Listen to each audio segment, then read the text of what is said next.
இப்போ ஆரம்பத்தில் வந்து வெறும் யூடியூப்பு மீடியா எதுவுமே இல்லாத காலத்தில் கள்ளோபதேசம் இருந்துச்சு.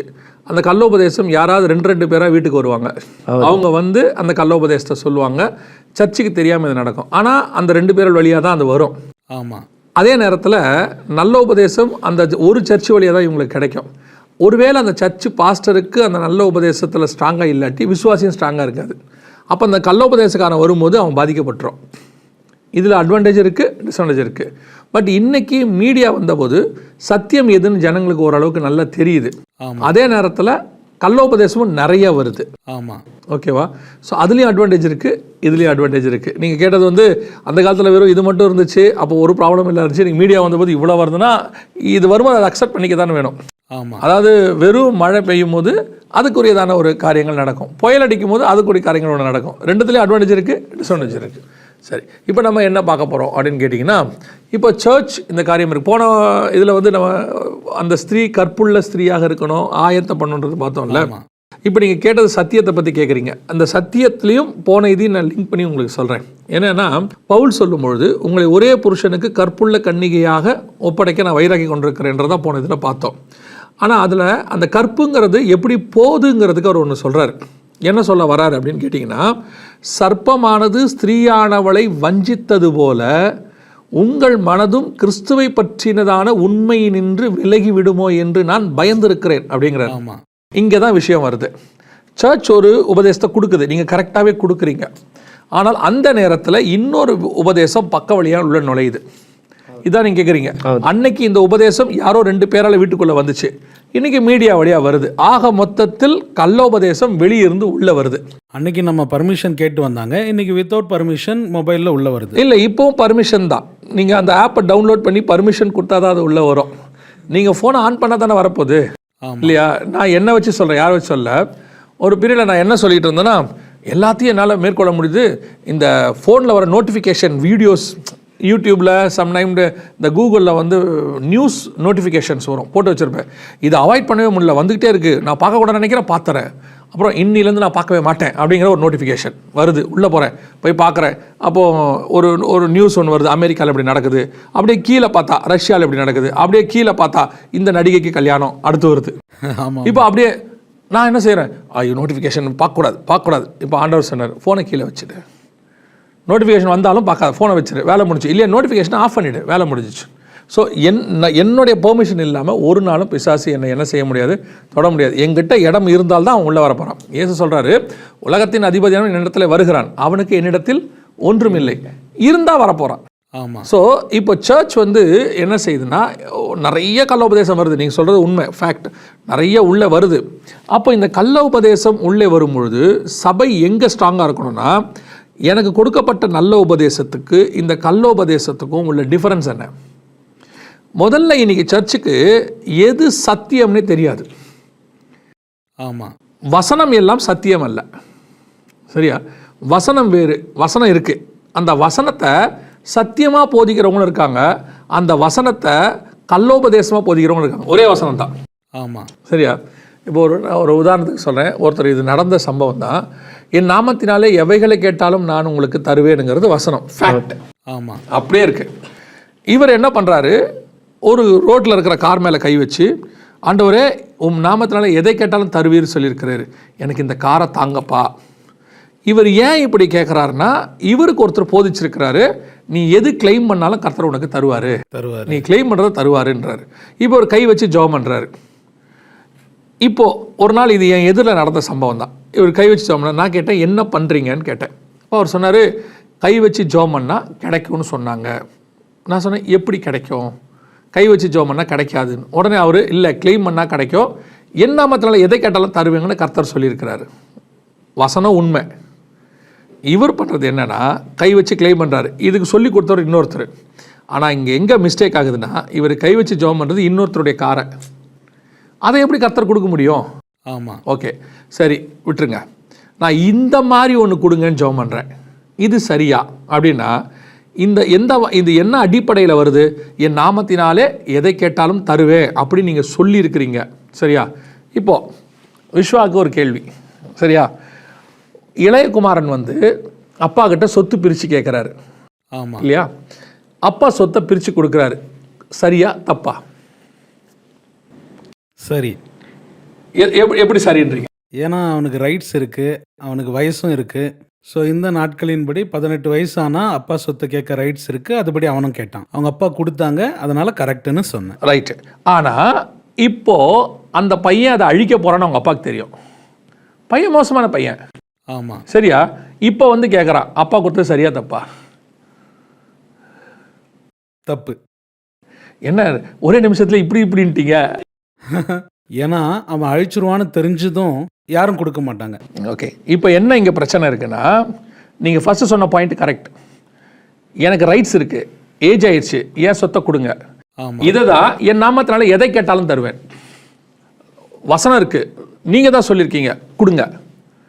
இப்போ அப்பா என்ன பண்ணார் அவன்கிட்ட, இளையகுமாரன்ட்ட? கேட்ட உடனே கொடுத்தாரு. ஒரு பேச்சு பேச மாட்டார். ஆமாம். ஒன்றுமே பதில் சொல்ல மாட்டார். கேட்டவுடனே எடுத்து கொடுத்துருவாரு. அவன் போயிட்டான். இப்போ அவன் எடுத்துக்கிட்டு போயிட்டான். சந்தோஷமாக இருந்தான். கொஞ்ச நாள் சந்தோஷம் இருக்குது. அப்பாட்ட வாங்கி பண்ணல என்ன இருக்குது? சந்தோஷம் இருக்குது, எல்லாம் இருந்துச்சு. ஒரு நாள் எல்லாம் போயிடுச்சு. இப்போ எல்லாம் போன பிறகு பண்ணி தவிடு திங்கிற இடத்துக்கு வந்துட்டான். வந்த பிறகு இவனுக்கு திருப்பி ஏன் அவங்க அப்பா ஞாபகம் வந்துச்சு தெரியுமா? அவங்க ஃப்ரெண்ட்ஸ் ஞாபகம் வரல, யார் ஞாபகம் வரல, அப்பா ஞாபகம். ஏன் வந்துச்சுன்னா, இந்த சொத்தை இவன் அழிப்பான்னு தெரியும். இவன் மோசமானவன் அப்பாவுக்கு தெரியும். ஆனால் அப்பாவுக்கு என்னென்னா, இந்த சொத்தை இப்போ நான் கொடுக்கலன்னு வச்சுக்கோங்களேன், இவன் என்ன பண்ணுவானா, எங்கள் அப்பா மோசமானவர், என் சொத்தை கொடுக்க மாட்டாரு, ஆனால் சொல்லிட்டாரு சும்மா, உனக்கும் சொத்துல பங்கு இருக்குதுப்பான்ட்டாரு, என் நாமத்தினால எதை கேட்டாலும் தருவேன்ட்டாரு, ஆனால் தரவே இல்லை. அவன் சொல்லிட்டு இருப்பான். இப்போ இவர் என்ன பண்ணுறாரு, இந்தா வச்சுக்கோ. இப்போ அழிய போகிறது என்ன, சொத்து மட்டும்தான். ஆனால் ஒரு நாள் நான் உன்னை மீட்டுக் கொள்வேன். நான் கொடுக்காட்டி உனக்கு என் மேலே கண்டிப்பாக இருக்கும், கோவம் இருக்கும். இப்போ நான் கொடுத்துட்டேன், அழிஞ்சிருச்சு, நீ திருப்பி எங்கே தான் வந்த? அப்பா கிட்ட. இப்போ அவரை பொறுத்த வரைக்கும் சொத்து பிரச்சனையே இல்லை, அது போனால் போது, உன்னை மீட்டுட்டேன். இதுதான் தகப்பன் இருதயம். இப்போ தேவனுடைய நாமத்தின எதை கேட்டாலும் தருவேன், தந்துட்டார். ஓகே ஃபைன் வச்சுக்கோ. ஆனால் அவருக்கு தெரியும் இது ஒரு நாள் அழிய போகுது, பூமிக்குரியது. ஆனால் ஒரு நாள் நீ இது அழிஞ்சாதான் உனக்கு அது மாதிரி தெரியும், இது நிரந்தரமானது இல்லை, ஐயோ இது தப்பானது, ஆனால் அப்பா நம்ம கேட்டதுக்காக கொடுத்தாரு, ஆனால் இதல்ல, அப்பா தான் எனக்கு நிரந்தரம் அப்படின்ற அறிவு வரத்துக்கு தான் இதை கொடுக்குறாரு. இப்போ அப்பா கொடுத்தது நீங்கள் கேட்டதில் தான் பிரச்சனை இருக்குது. நீங்கள் என்ன செய்யணும், இந்த வசனம் என் நாமத்தினால எதை கேட்டோம், இப்போ இதை நான் வெளிப்படையாக தான் மேலோட்டமாக தான் சொன்னேன், சரியா? ஆனால் உண்மையிலேயே அந்த வசனம் என்ன இருக்குன்னா, என் நாமத்தினால எதை கேட்டாலும் தருவேன் அப்படின்றது கீழானவைகள் அல்ல, மேலானவைகளே நாடுங்கள். ஆமாம். அவர் சொல்கிறாரு, நீங்கள் கேளுங்கள், அப்பொழுது உங்கள் சந்தோஷம் நிறைவாக இருக்கும்படி உங்கள் பரமபிதா உங்களுக்கு தருவார். எதை தருவார்? லூக்கால சொல்கிறாரு, பரிசுத்த ஆவியை தருவார். ஆமாம். நீங்கள் ஒரு பாட்டை படிச்சுக்கிட்டு ஒரு பாட்டை படிக்காமல் விட்டுட்டீங்க. இப்போ நீங்கள் போய் என் நாமத்தில் எதை கேட்டால் தருவார், எதை கேட்டால் தருவார், இதைத்தான் பைபிள் சொல்லுது. நீங்கள் வேண்டிக் கொள்வது இன்னதென்று அறியாதிருக்கிறபடியினால் ஆவியானவர் உங்களுக்கு உதவி செய்கிறார். போன வாட்டி சொன்னோம்ல, மற்றவங்களுக்கு என்ன கேட்கணும்னு தெரியல, எஸ்தருக்கு ஒன்று தெரியுது, எனக்கும் தெரியாது ராஜாக்கு என்ன பிடிக்கும்னு, ஆனால் ஏகாவுக்கு தெரியும், நான் ஏகாவை கேட்குறேன். வேண்டிக் கொள்வது என்னதென்று அறியாதிருக்கிறபடியினால் பரிசுத்த ஆவி உதவி செய்கிறார், ஏகா எனக்கு உதவி செய்கிறார். ஸோ இதுதான் சத்தியம். இன்னைக்கு என்ன நடக்குது அப்படின்னு கேட்டிங்கன்னா, ஒரு பாட்டை எடுத்து போதிச்சிடுறாங்க, நீ கேளு, ஆண்டவர்கிட்ட கேளு. இவங்க கேட்கறது தப்பு இல்லை, கேட்குறாங்க, அது அழிய போகிறது, ஆண்டவர் கொடுக்குறாரு, எல்லாம் கொடுத்துட்டாரு. இப்போ இவங்க என்ன பண்ணிட்டாங்க, ஒரு நாள் கண்டுபிடிச்சிட்டாங்க, ஐயோ இதெல்லாம் தப்பு, இது நம்ம கேட்டிருக்கக்கூடாது, மேலாணைகளை கேட்கணும். Okay right fine. இப்போது அறிவு வந்துருச்சு, இளையகுமாரன் திருப்பி வந்துட்டான், அப்பா கிட்ட வந்து சரண்டர் ஆகிட்டான், எல்லாம் ஓகே தானே. பட் இந்த ஒரு 20 வருஷம் வெளியே போயிட்டான்ல, இந்த இயர் யார் திருப்பி கொடுக்கறது? வேஸ்ட் ஆயிடுச்சு இல்லை, திருப்பி அந்த 10 வருஷம் வீணாக போச்சு இல்லை. அந்த 10 வருஷத்தை நீங்கள் எப்படி ரீகெயின் பண்ணுவீங்க? இப்போ நீங்கள் ஒரு ரூட்டுக்கு போகிறீங்க, நான் அதே எக்ஸாம்பிள் தான் திருப்பி சொல்கிறேன், போன வாட்டி ஒரு ரூட்டுக்கு போகிறீங்க, இப்போ நீங்கள் வேறு ரூட்டுக்கு போயிட்டீங்க, ஒரு 3 hours ட்ராவல் பண்ணிட்டீங்க, இப்போ உங்களுக்கு தெரிஞ்சிருச்சு ரைட் ரூட் இது இல்லை, யூ-டர்ன் எடுத்துட்டீங்க, சரியா? இந்த 3 hours ராங் ரூட்டில் போனீங்கல்ல, நீங்கள் போகும்போது எப்படி போயிருப்பீங்க தெரியுமா? ராங் ரூட்டில் போகும்போது எப்படி போவீங்கன்னா, பாட்டு போட்டு விட்டு சந்தோஷமாக பாடிட்டே போவீங்க. ஆமாம் இல்லையா? கிறிஸ்துவுக்குள் வாழும் எனக்கு எப்போதும் வெற்றி உண்டு, வெற்றி உண்டு, வெற்றி உண்டுன்னு போயிட்டே இருப்பீங்க. ஒரு இடத்துல பார்த்தா, ஐயோ நம்ம ஆப்போசிட் டைரக்ஷனில் வந்துட்டோம், இது தப்பு, திருப்பி எட்ரா யூ-டர்ன். இப்போ யூ-டர்ன் எடுத்துட்டீங்க, now you are in the right track. ஆனால் இப்போ பாட்டு உங்களுக்கு எப்படி இருக்கும் தெரியுமா? 3 hour வேஸ்ட்டாக போச்சு, பெட்ரோல் வேஸ்ட்டாக போச்சு, 2 டோல் வேஸ்ட்டாக போச்சு, துக்கமாக வந்துக்கிட்டு இருக்கிறீங்க. ஆக்சுவலாக நீங்கள் இப்போ தான் எப்படி வரணும்? சந்தோஷமா வரணும். சந்தோஷமா வரணும். நல்லதோ கெட்டதோ ஆண்டவர் என்ன திருப்பி என்ன பண்ணிட்டாரு. ஆனா நான் என்ன சொல்றேன், இந்த திரும்பி வந்த 3 hour இருக்குல்ல, இதை ஒருவேளை நீங்க ரைட் ட்ராக்லயே போயிருந்தீங்கன்னா, ஆமா, யூ கெயின் த 3 hours. ஃபாஸ்டா டெஸ்டினேஷன் ரீச் ஆயிருக்கு. இன்னும் ஃபாஸ்டா டெஸ்டினேஷன் ரீச் ஆயிருக்கலாம். இங்க ஒரு 2 டோல் நஷ்டத்தை மிச்சம் பண்ணியிருப்பீங்க. ஆமா, உங்களுக்கு அந்த துக்கம் இருந்திருக்காது. இதுதான் இன்னைக்கு அநேகருடையதான ஊழியத்தில் பிரச்சனை. சத்தியத்தை விட்டுட்டு அவங்க டிராவல் பண்ண ஆரம்பிச்சாச்சு. இது என்ன ஆகுது, ரொம்ப தூரம் டிராவல் பண்ணிட்டு திருப்பி வரும்போது சத்தியம் தெரிஞ்சிடுது, இதுதான் சத்தியம். ஆனால் அதுக்குள்ளே அவங்களுக்கு உண்டான வைக்க வேண்டிய சில காரியங்கள் போயிடுது. இப்போ இவர் என்ன சொல்கிறாரு, பக்க வழியாக நுழையிற சத்தியத்தை கேர்ஃபுல்லாரு. சிலர் உன் சத்தியத்தை விட்டு உன்னை வழி விலக பண்ணுறவங்க பக்க வழியாக நுழைவாங்க. இப்போ உள்ளே வந்தாச்சு, பாம்பு தோட்டத்துக்குள்ளே வந்துச்சு. அவர் அதான் சொல்கிறார் 2 Corinthians, பாம்பு தோட்டத்துக்குள்ளே வந்துருச்சு. இப்போ பாம்பு இவங்களும் தோட்டத்தில் இருந்தாங்களா, இல்லை பாம்பு இவங்க இருக்கிற இடத்துக்கு இவங்களை கூட்டிகிட்டு போயிடுச்சா? பாம்பு இவங்க இருந்த இடத்துக்கு வந்துச்சு. பாம்பு இவங்க இருக்கிற இடத்துக்கு வந்துச்சு, போதிச்சிச்சு. ஆனால் இவங்க அந்த சத்தியத்தை ஏற்றுக்கொண்ட உடனே பாம்பு இருக்கிற இடத்துக்கு இவங்களை கூட்டிகிட்டு போயிடுச்சு. கர்த்தர் அவங்களை என்ன பண்ணிட்டாரு, விரட்டி விட்டாரு. யார் பேச்சு கட்டிங்களோ அவங்க இடத்துக்கு போங்க. எவ்வளோ பெரிய நஷ்டம். ஆமாம், திருப்பி உள்ள வரத்துக்கு எவ்வளோ நாள் ஆகும் இல்லையா? இதுதான் இன்னைக்கு சபைக்குள்ள சத்தியத்தினுடைய பிரச்சனை. இன்னைக்கு பக்க வழியாக கள்ளோபதேசம் வருது. இந்த சத்தியம் எது, கள்ளோபதேசம் எதுன்னு இவங்களுக்கு தெரியாமல் இருக்கிறதுக்கு என்ன காரணம்னு கேட்டிங்கன்னா, இந்த பாம்பு சொல்லிச்சுல, இது பார்வைக்கு இன்பம், புசிப்புக்கு ஏற்றது, புத்தியத்தில். இதே மாதிரி தான் நீ ஆண்டவரை கேளு, இன்னைக்கு இதை வச்சு நீ ஊழியம் பண்ணினா இன்னும் பெரிய லெவலில் பண்ண முடியும், இன்னும் ஆசீர்வாதமாக இருக்க முடியும். இது கேட்க கேட்க கேட்க வேர்ல்ட்லியாக பார்வைக்கு இன்பமாக இருக்குது. இன்னொரு பக்கம் இப்போ ஜனங்க எப்படி இருக்கிறாங்க அப்படின்னா, உலக பிரகாரமாக ஆசீர்வாதமாக இருந்தால் தான் அது உண்மையாக கிறிஸ்துவுக்குள்ளே இருக்கக்கூடிய வாழ்க்கை. அவங்க உலக பிரகாரமாக பிளஸ்ஸிங்காக இல்லைன்னா அவங்க சரியில்லை அப்படின்ற முடிவு வந்துருச்சு. இது ஒன்று இருக்கு. ஐயோ பாவங்க, அவர் என்ன கஷ்டம், ஆண்டவருக்கு என்ன தெரியல, எவ்வளோ கஷ்டப்படுறாரு. உலக பிரகாரமாக ஆசீர்வாதமாக இல்லை அப்படின்னா பாவின்ற கணக்கு வந்துருச்சு. இதே இன்னொன்று சொல்கிறாங்க, என்ன சொல்கிறாங்க தெரியுமா, நீங்கள் ரொம்ப வள்ளியாக பிளெஸ்ஸிங்காக இருந்தீங்கன்னா பார்க்குறவங்க என்ன செய்வாங்கன்னா, உங்களை பார்த்து அப்பா இயேசுவால் எவ்வளோ ஆசீர்வதிக்கப்பட்டிருக்கிறாங்க, எனக்கும் இந்த இயேசு வேணும்னு கேட்பாங்க அப்படின்னு சொல்கிறாங்க. ஆமாம், இப்போ சிலுவையில் இருக்கிற இயேசுவை பார்த்தா என்ன நினைப்பாங்க? ஒருத்தர் சிலுவையிலேருந்து இயேசுவை பார்க்குறான், இப்போ எவனா இயேசுவை ஏற்றுப்பானா? இல்லை. இவங்களுடைய ஃபார்முலாவில் கேட்குறேன்.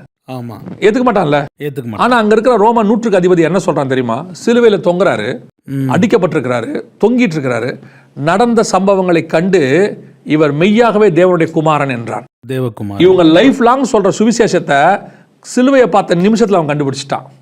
அப்போ இவங்களுடைய மோட்டிவ் என்ன, நம்ம பிளெஸ்ஸிங்காக இருக்கிறத பார்த்தா தான் காஸ்பல் நல்லா போகும்.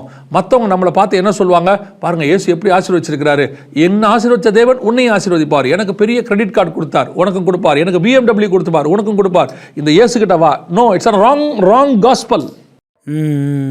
வா தருவார் என்பது காஸ்பலே கிடையாது. ஒரு இடத்துல கூட பைபிளில் இயேசு நீ வா உனக்கு நான் தரேன்னு சொல்லவே இல்லை. யாரையும் பார்த்தோம், ஆனால் பின்னாடி வரவனை பார்த்து எல்லாத்தையும் விட்டுட்டு வான்னு 10 இடத்துல சொல்லியிருக்காரு. ஒருத்தர் சீஷன் ஆகணும்னா உலகத்தை வெறுத்து சிலுவை சுமந்துவான்னு தான் இயேசுவே சொல்றாரு. அதான சொல்றாரு, எல்லாவற்றையும் விட்டு சிலுவை எடுத்துக்கொண்டு என்னை பின்பற்றி வா. அதான சொல்றாரு. இப்போ நீங்க பாருங்க, ஆபிரகாம் ஆரம்பத்தில் எடுத்துக்கோங்க. ஆபிரகாம் தன் தேசத்தையும் தன் இனத்தையும் விட்டு வந்தான். எலிசா எல்லாவற்றையும் விட்டு ஏறு மாடு விட்டுட்டு வந்தான். மோசே பார்வோன் குமாரத்தின் மகன் எனப்படுவதை வெறுத்து விட்டுட்டு வந்தார். அடுத்து புதிய ஏற்பாட்டுக்கு வந்துருங்க. இயேசு கிறிஸ்து பரலோகத்தை விட்டுட்டு வந்துட்டார். பேதுரு மீனை விட்டுட்டு வந்துட்டார். யோவான் வலையை விட்டுட்டு வந்துட்டார். பர்னபா எல்லாவற்றையும் விற்று அப்போஸ்தலர் பாதத்தில் வச்சார். பவுல் லாபமான அனைத்தையும் நஷ்டம் என்று விட்டார். இங்கே எவன் இயேசு கிட்ட கேட்டுட்டு வந்தான்? ஆமாம் இல்லையா? அப்போ gospel is in the wrong mood, it's a wrong வே. இவங்க இதைத்தான் காஸ்பல்னு சொல்றாங்க. நற்செய்தினா என்ன? இயேசு உன்னை வாழ வைப்பார். இது நற்செய்தின்னு யார் சொன்னா? இயேசு உனக்கு நித்திய ஜீவன் தருவார், அதுதான் நற்செய்தி. ஆமாம். இன்னைக்கு இந்த ராங் சத்தியத்தை விட்டுட்டு இந்த இப்போ உலகத்தில் இருக்கிறவங்க என்ன சொல்றாங்க பாருங்க. பேங்கர்ஸ் என்ன சொல்றாங்க, எங்க பேங்க்ல போட்டால் உங்களுக்கு இத்தனை % வட்டி கிடைக்கும், இவ்வளோ லோன் கிடைக்கும், இவ்வளவு தூரம் நீங்கள் வாங்கிக்கலாம், வீட்டு லோன் தரோம், கார் லோன் தரேன்னு சொல்றாங்க. ஆமாம், கரெக்ட் தானே? ஆமாம். எதை வேணா போங்க, தரேன் தரேன் தரேன் தான் அவன் சொல்லுவான். ஆமாம். சரியா? இது யார் சொன்னது? பிசாசு தான் சொன்னான். என்னை தாழ விழுந்து பணிந்து கொண்டால் எல்லாவற்றையும் நான் உனக்கு தருவேன். சரியா? ஆமாம். இவன் இப்படி சொல்றான். இவர் சொல்றாரு, உனக்கு உண்டான எல்லாவற்றையும் வித்து தரித்திரருக்கு கொடு, என்னை பின்பற்றி வா. 2 பேரும் அதிபதி. இவன் உலகத்துக்கு அதிபதினு பைபிள் சொல்ற. பிரபஞ்சத்தின் தேவனானவன் உலகத்தின் அதிபதி. அப்போ இவர் சர்வ லோகத்தினுக்கு அதிபதி. 2 அதிபதியும் சொல்றாங்க. இவன் சொல்றான், வா நான் உனக்கு எல்லாத்தையும் தரேன். இவர் சொல்கிறாரு எல்லாவற்றையும் விட்டு வா என்னை பின்பற்று. சரியா? இவன் சொல்கிறான் எல்லாவற்றையும் விட்டு வந்தா நான் உன்னை வாழ வைப்பேன். இவர் சொல்கிறாரு எல்லாவற்றையும் விட்டு சிலுவை எடுத்துக்கிட்டு என் பின்னாடி வா. இதில் எது நீங்கள் காஸ்பல்னு சொல்கிறீங்க? யாருடைய காஸ்பலை இன்னைக்கு காஸ்பலாக சொல்லிகிட்டு இருக்கிறீங்க இல்லையா? நீங்கள் ஒரு ராங் ஃபார்முலாவை கையில் எடுத்துக்கிட்டு அந்த ராங் ஃபார்முலாவை ரைட்டு மாதிரி சொல்லிகிட்டு இருக்கிறீங்க. ஏன்னா இது சொல்கிறதுக்கு ஈஸி. ஆமாம். இன்னும் ஒரு இடத்துல நீங்கள் எப்படி ஏன் அது உங்களுக்கு ஈஸி நான் சொல்ல வந்தேன்னு கேட்டால், ஒருத்தர்கிட்ட போய் சிலுவை எடுத்துக்கிட்டு வான்னு சொல்கிறது உங்களுக்கே கஷ்டமாக இருக்குது. நீங்கள் எடுத்தால் தானே சொல்லுவீங்க. ஆமாம், எடுத்தால் தானே அதை சொல்ல போகிறீங்க. ரெண்டாவது நீங்களே என்ன முடிவு பண்ணுறீங்கன்னா, சிலுவையை எடுத்துக்கிட்டு வான்னு சொன்னால் ஒருத்தன் வருவானா? உங்களுக்கு அந்த கவலை தேவையில்லை. உங்கள் வேலை சத்தியத்தை சொல்லுவது மட்டும். உங்கள் வீட்டுக்கு முந்தியெல்லாம் போஸ்ட்மேன் வருவார், தந்தி எடுத்துகிட்டு வருவார். தந்தியில் ஒன்று இருக்கும், தாத்தா எக்ஸ்பைர்ட். இப்போ அந்த போஸ்ட்மேன் உங்கள் வீட்டு வாசலில் வந்து, ஐயோ தாத்தா எக்ஸ்பைர்ட்னு இருக்குது, காலையில் 6 மணி, இப்போ போய் சொன்னால் இவங்க அழுவாங்க, நம்ம இவங்களுக்கு சொல்லாமா வேணாமா? சரி கொஞ்சம் வெயிட் பண்ணுவோம், இவங்க எல்லாம் காஃபி கீஃபியெல்லாம் குடிக்கட்டும், குளிக்கட்டும், ஒரு 9 மணிக்கு மேலே சொல்லுவோம். ஏன்யா உனக்கு அறிவு வேணாமா?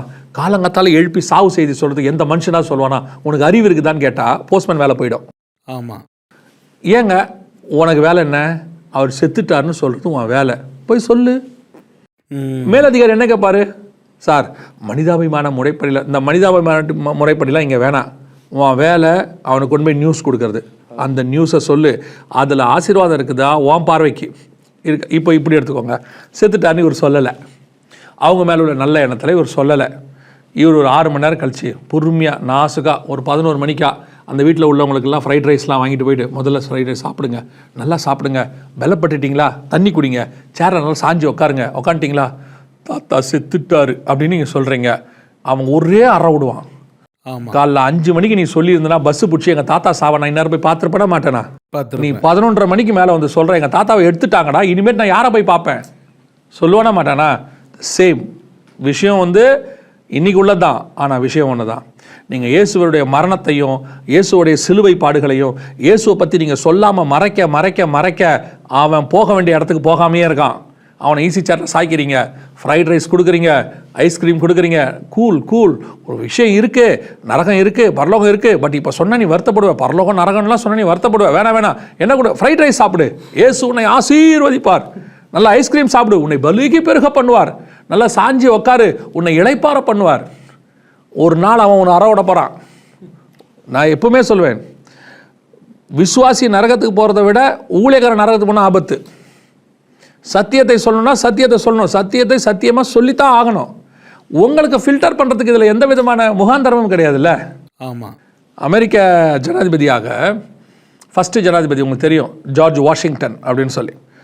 ஜார்ஜ் வாஷிங்டன் வந்து டிசிஷன் எடுப்பார். அவர் தான் அமெரிக்காவை ஃபார்ம் பண்ணுறாரு.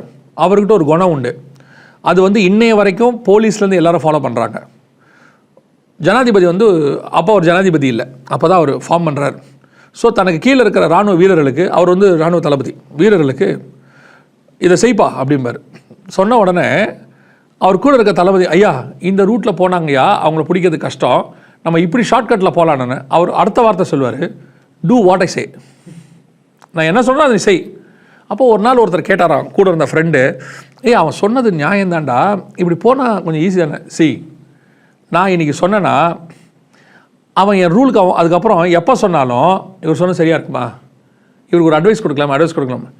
தலைமைக்கு கீழ்ப்படிதல் என்பது மிக முக்கியம். அதுதான் இன்றைக்கி ஒபே த ஆர்டர். போலீஸை பார்த்து அடினா அடிக்கணும், யாரை அடிக்கணும்னு கேட்கக்கூடாது. சார்ஜ் அப்படின்னு உடனே லட்டியை தூக்கி விளாசிக்கிட்டே இருப்பாங்க. அங்கே நிற்கிறவர் பேங்க் கலெக்டரு, அவர் வந்து பில் கலெக்டரு, இவர் வந்து அங்கே இன்ஜினியரு, அவர் ஐடிலாம் கணக்கே இல்லை, விளாசிட்டு போயிட்டே இருக்க வேண்டியது தான், ஒரு கொஸ்டின் கிடையாது. அப்படியே நாளைக்கு ஏன்ப்பா விளாசனை அப்படின்னு கேட்டால், ஆர்டர் வந்துச்சு அடித்தேன், ஆர்டர் கொடுத்தால கேளுங்க, எனக்கு தெரியாது, அவர் சொன்னார் நான் அடித்தேன், வேலை முடிஞ்சிடுச்சு. நீங்கள் சத்தியத்தை சொல்ல வேண்டியவர்கள், ஒபே த ஆர்டர். நீங்கள் ஃபில்டர் பண்ணாதீங்க, மாடிஃபை பண்ணாதீங்க, இது சத்தியங்கிறத நீங்கள் சொல்லிவிடுங்க. கள்ள உபதேசம் வரும்போது அவனுக்கே தெரிஞ்சிடும் இது சத்தியமா இல்லையான்னு, அவனே ஃபில்டர் பண்ணிட்டு போகிறான். இப்போ நீங்கள் சத்தியத்தை சொல்லாததனுடைய விளைவு என்னன்னு கேட்டிங்கன்னா, வந்த பாம்பு வந்து பேசும்போது அவனுக்கு புரிய மாட்டேங்குது. பாருங்க, ஆதாம்கிட்ட இவர் உபதேசத்தை கொடுத்தாரு, ஆண்டவர் கொடுத்தாரு. ஆமாம். ஆதாமுக்கிட்ட பழம் சாப்பிட வேணான்னு சொன்னார். சொல்லும் போது ஏவாள் இல்லை. அதுக்கப்புறம் தான் ஏவாளை வந்து இவர் கிரியேட் பண்ணுறார். ஏவாள் இல்லை. இப்போ ஏவாள்கிட்ட வந்தபோது ஏவாள் சொன்ன வார்த்தை என்னென்னா, எனக்கு என்ன பண்ணிட்டாங்க சொன்னாங்க, இந்த பழத்தை சாப்பிடக்கூடாதுன்னு சொன்னாரோ அப்படின்னு பாம்பு கேட்டேன். ஆமாம், இதை சாப்பிட்டா சாகவே சாவாயின்னு சொல்லியிருக்கு. அப்போ இவங்களுக்கு என்ன தெரியுது? சத்தியம் தெரியுது. இதை தாண்டி சத்தியத்துக்கு கீழ்ப்படியாமல் போனால் பிரச்சனை யாருது? இவங்களது, ஏவாள்து. ஆமாம். நீ பிள்ளை பெறும்போது உனக்கு அதான் எதாகும், பிள்ளை வேதனையை பெருக பண்ணுவேன், அதெல்லாம் வேற. இப்போது ஆதாம் பார்த்து நீ ஏன் சாப்பிட்ட, அவள் சாப்பிட சொன்னா சாப்பிட்ட, வேலை முடிச்சு. நீ அவளுக்கு சொன்னியாங்கிற கேள்வியே வரல. ஆமாம். இதைத்தான் நாளைக்கு பின்னைக்கு ஒவ்வொரு ஊழியக்காரனையும் கர்த்தர் கேட்க போகிற கேள்வி. நீ சொல்லிட்டியா? இல்லை ஆண்டவரே, எப்படி சொன்னால் அவங்க கேட்பாங்க, அதுவே இப்போ தான் 2 வருஷமாக வருது. உனக்கு அந்த வேலை தேவையில்லைப்பா. நர்ஸ் போய் பிள்ளை பிறந்திருக்கு, ஒரு தடுப்பூசி போடுங்க. எப்படிங்க அந்த பச்சை பிள்ளைக்கு போய் தடுப்பூசியை போட சொல்கிறீங்க? குத்துனா வலிக்காதா? டாக்டர் சொல்வார், இந்த அம்மாவை வீட்டுக்கு அனுப்புங்க, குத்துறால கூப்பிடுங்கம்பார். ஃபேக்டாக தானே? ஆமாம். நீங்கள் தடுப்பூசி போட்டால் பிள்ளை அழத்தான் செய்யும், ஆனால் வர வேண்டிய வியாதி வராமல் அந்த ஊசி காப்பாற்றிடும். நீங்கள் பிள்ளைக்கு தடவி கொடுத்து தடுப்பூசி இப்போ வேண்டாம் போடுவோம், நம்ம ஒரு 3 வருஷம் கழித்து போடுவோம், ஏன் பிள்ளைக்கு அந்த வலி தாங்குற அளவுக்கு சக்தி வந்த பிறகு நான் போடுறேன். இப்போது அந்த ஊசியை போடாமல் பிள்ளை ஆண்டி வேணாம் ஆண்டி, சரி இன்னும் 2 வருஷம் கழித்து போடுவோம், பிள்ளை அழுவுது. ஒரு 8 வருஷம் கழிச்சு, நீங்கள் 8 வருஷம் இவ்வளோ நல்ல ஆண்டியாக இருந்தீங்க, இப்போ மட்டும் குத்த வரீங்களே, இன்னும் 2 இயர்ஸ் பொறுத்துங்க, ஓகே 10 வயசில் போடுவோம். கடைசி வரைக்கும் நீங்கள் அந்த பிள்ளைக்கு என்ன போட மாட்டீங்க? ஊசி போடும். அதுக்குள்ளே அதுக்கு போலியோவோ எல்லா வியாதியும் வந்துடும். ஆமாம். நீங்கள் குத்துறதுக்கு கவலையே படக்கூடாது. இவர் சொன்னோன்னே அதெல்லாம் ஈஸிங்க, இவர் சொல்கிறது பைபிளில் இருக்குதாம்பாங்க. வசனம் தெளிவாக சொல்லுது, நீர் முகதாட்சண்யம் இல்லாதவர் என்றும், இயேசுவோடைய பிரசங்கம் இருக்குது, முகதாட்சண்யம் இல்லாதவர் என்றும் நீர் சத்தியத்தை சத்தியமாய் பேசுகிறவர் என்றும் நான் அறிந்திருக்கிறேன். இயேசுவே சொல்கிறாரு, நீங்கள் உள்ளதை சொல்லிடுங்க, மிச்சது வந்து பாவமாக இருந்துட்டு போகுது, உங்களுக்கு அந்த வேலையே வேண்டான்ட்டாரு. உள்ளதை உள்ளதென்று. பாருங்க, யோவான் ஸ்நானகன் வந்து வழி ஆயத்தம் பண்ணுறாரு. இயேசு வந்துட்டார், இவருக்கு தெரிஞ்சு போச்சு. அப்போ இவர் என்ன செய்யணும்? ஐயோ இயேசு வரப்போகிறாரு, வந்தார்னா அவர் பார்வையில் சொல்கிறேன், அவருடைய வியூவில் சொல்கிறேன், இயேசு ராஜாவாக போகிறாரு, உலகம் முடிய போகுது, ஆல்மோஸ்ட் எல்லாம் ஓவர், இருக்கிறதே கொஞ்ச நாள். நம்மளாம் தான் என்ன பண்ணுவோம்? எல்லாம் வாங்கடா, எடுறா ஞானசானம் எடுறா, இயேசுநாதர் வரப்போகிறாரு, முங்குடா தானே சொல்லணும். வரவனை பார்த்து விரியன் பாம்பு கூட்டி எதுக்கு ஞானசானம் எடுக்க வந்தேன்னு கேட்குறாரு. ஆமாம். இவன் இப்படி திட்டுறாரு, இருக்கிறதே கொஞ்ச நாள், அதுக்குள்ளே நம்ம ஆத்ம ஆதாயம் பண்ணி அவங்களுடைய லிஸ்ட்டெல்லாம் எடுத்து அப்புறம் வந்துட்டு கூட இருக்கிறவங்களெல்லாம் செக்ரட்டரி ட்ரெஷராக போட்டு இவங்களுடைய டேட்டா பேஸை கலெக்ட் பண்ணி பத்திரமா பார்த்துக்கணும்ல. இவர் சொல்கிறாரு, வரவனை பார்த்து சொல்கிறார், சரி இவரை விட்டுருங்க. இவருக்கு அப்புறம் இயேசு கிறிஸ்து வராரு. வந்த உடனே ஒரு சத்தியத்தை பேசுகிறாரு, கடினமாக இருக்குது. பேசின உடனே 70 பேர் சொல்கிறான், இதிலெல்லாம் யார் நிற்கிறது, ரொம்ப கஷ்டமாக இருக்குது அப்படின்னோடனே எல்லாரும் போயிட்டான். மிச்சம் 12 பேர் மிச்சம். இவர் நீங்களும் நடந்தால் 12 பேர்ட்ட என்ன சொல்லியிருப்போம்? தம்பி நான் சொன்னது அவங்க புரிஞ்சிக்கலப்பா, பின்னாட்களே பலன் தரும், நீங்களும் என்னை விட்டு போய்விடாதீர்கள் அப்படி தானே சொல்லணும். இவர் கேட்குற கேள்வி என்னப்பா, இருக்கிறே நீயும் புரியா? ஏன்னா அவருக்கு தெரியும், நான் ஒன்றும் இல்லாததுலேருந்து 12 கொண்டாந்துருக்கிறேன், திருப்பி ஒன்றும் இல்லாத 12 கொண்டு வர எனக்கு முடியும். ஆனால் உங்கள் 12 பேருக்கு இந்த மாதிரி இயேசு கிடைக்க மாட்டார். ஆமாம், கரெக்ட் தானே? இவருக்கு 12 பேர் கிடைப்பாங்க, ஆனால் அந்த 12 பேருக்கு இன்னொரு இயேசு கிடைக்க மாட்டாங்க. சத்தியத்தை சொல்லுங்கள். சத்தியத்தை நீங்கள் பேசுனீங்கன்னா உங்களுக்கு ஆத்மா கிடைக்கும். ஆனால் ஆத்மா போயிடுச்சுன்னா சத்தியம் பேசுகிற இன்னொரு ஆள் அதுக்கு கிடைக்காது. ஏன்னா சத்தியத்தை வேணான்னு சொல்லிட்டு போகுது, எப்படி இன்னொரு ஆள் கிடைக்கும்? லாஸ் யாருக்கு இதில்? நமக்கு தான். இப்போ நம்ம என்ன நினைக்கிறோம்னா, லாஸு, ஐயோ ஆத்மா போயிடுமே, சத்தியம் இல்லை. நீங்கள் சத்தியத்தை பேசி சபையை சத்தியத்தில் நிறுத்துங்க. 50 பேர் தான் வருவான், 70 பேர் போவான், அந்த கவலை எனக்கு எதுக்கு? நான் கரெக்டாக பேசினேன், நான் கரெக்டாக பேசினதுனால அவன் போயிட்டானா பரலோகம் சொல்லும், அவன் கரெக்டாக பேசி நீ போன, நீ போ. அவன் கரெக்டாக பேசுகிறவனுக்கு 50 பேரை நான் தரேன். இவங்க 50 பேர் 70 பேர் நியாய தீர்ப்பு அவர் பண்ணிட்டு போட்டோம், உங்களை எப்படி நியாய தீர்ப்பார்? அவர் ஒன்று சொல்லுவார், நீ கரெக்டாக தான்டா பேசினேன், இந்த ரிவார்டு வச்சுக்கோ. ஆண்டவரே எல்லாரும் போயிட்டாங்கப்பா, 12 பேர் பண்ணி என்ன கவலைப்படுற? சிலுவையில் ஒருத்தன் தான் என் பக்கத்தில் நின்னா, அந்த 12லையும் 11 போயிடுச்சு, 1 கெட்டு போச்சு, 10 ஓடி போச்சு, ஒரே ஒருத்தன் சிலுவையில் நிற்கிறான், யோவான். இதுதான் சத்தியம் பேசுகிறவனுக்கு முடிவு. ஆனால் ஒரு நாள் வரும், ஒரு 120 கிடைக்கும். அந்த 120 வச்சு ரிவைவல் வரும். அந்த 120 வச்சு உலகமே மாறும். அதை செய்ய கர்த்தர் வல்லமை உள்ளவராக இருக்கிறார். ஆனால் அந்த 120 யார் தெரியுமா? ஃபில்டர்டு ஒன், சத்தியத்தில் நிற்கிறது. எப்போவுமே சத்தியம் பேசும்போது கொஞ்சம் அப்படி தான் ஆகும். அது ஊழியங்களையும் எல்லாமே கொஞ்சம் எதிர்ப்பாங்க, அப்படி பேசுவாங்க. நீங்கள் பாட்டுன்னு உள்ளதை உள்ளதென்றும் இல்லதை இல்லதென்றும் சொல்லுங்கள், மிஞ்சினது பாவமாக இருக்கும். ரொம்ப சந்தோஷம் பிரதர். எது சத்தியம் எது பொய்ன்னு ரொம்ப விவரமாக சொன்னீங்க. கடைசியாக இந்த 2 நிமிஷம் இருக்கு. நேர்கள் நிறைய பேர் நம்முடைய நிகழ்ச்சியை பார்க்குறாங்க. அவங்க சத்தியத்தில் வளரணும் அப்படின்னா எப்படி அவங்க வளரணும் அப்படின்றத ஒரு 2 நிமிஷத்தில் ப்ராக்டிக்கலாக அவங்க எப்படி வளரணும்னு சொல்லி இந்த நிகழ்ச்சியை முடிப்போம். இதை பார்க்குற விசுவாச நேயர்களுக்கு நான் என்ன சொல்கிறேன்னா, கரெக்டாக கடிந்து கொள்ளுகிற உபதேசம் இருக்கிற இடத்துல இருங்க. ஏன் அப்படின்னா, உங்களை தட்டி கொடுத்து ஆறுதல் படுத்துறது அவசியம் இல்லைன்னு சொல்லலை. ஆனால் நீங்கள் சபைக்கு போவது பரலோகத்துக்கு போவதுக்காக, சபையில் வெறும் சாவர வரைக்கும் மெம்பராக இருக்கிறதுக்காக இல்லை. ஸோ உங்களை நீங்கள் என்ன தப்பு பண்ணாலும் பரவாயில்லன்னு சொல்கிற இடத்துல இருக்காதீங்க. தப்புன்னு சொல்லி கண்டித்து பேசுகிற இடத்துல இருங்க. அந்த குற்ற இடம் இருக்குல்ல, அதுதான் உங்களை பரலோகத்துக்கு கூட்டு போகும். நிறைய பேர் நீங்கள் பாஸ்டர் ரொம்ப அன்பானவர், என்னை திட்டவே மாட்டாருங்கிறீங்க. அது தப்பு. நான் சொல்கிறேன், திட்ட வேண்டிய இடத்துல திட்டணும், அன்பாக இருக்க வேண்டிய இடத்துல அன்பாக இருக்கணும். அப்படிப்பட்ட இடத்துக்கு போங்க, நீங்கள் பரலோகத்துக்கு போவது அதிக நிச்சயமாக இருக்கும். ரொம்ப சந்தோஷம் பிரதர். இந்த நாளிலும் நிறைய காரியங்களை சொன்னீங்க. அடுத்து வரக்கூடிய எபிசோடுகளில் சபை எப்படியெல்லாம் ஆயத்தம் ஆகணும்னு சொல்லி நம்ம அநேக காரியங்களை பேசலாம்.